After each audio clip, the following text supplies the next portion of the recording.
আজকে আমরা সুন্দর প্রাকৃতিক দৃশ্য দেখতে দেখতে চলে যাচ্ছি এক নতুন গন্তব্যে। গন্তব্যের নাম হলো ভবানী পাঠকের দেবী চৌধুরানী মন্দির। চলো তোমরাও আমাদের সাথে দেখবে মন্দিরটা কেমন। এই হলো সেই মন্দির।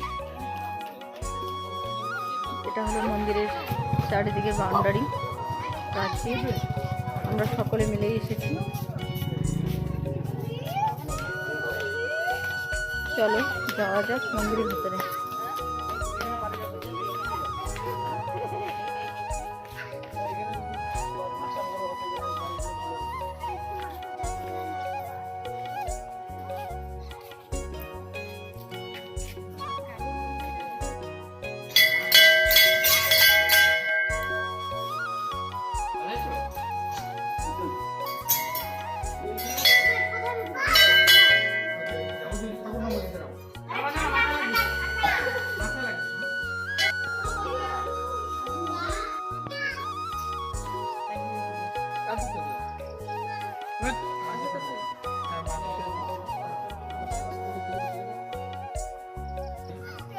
এখানে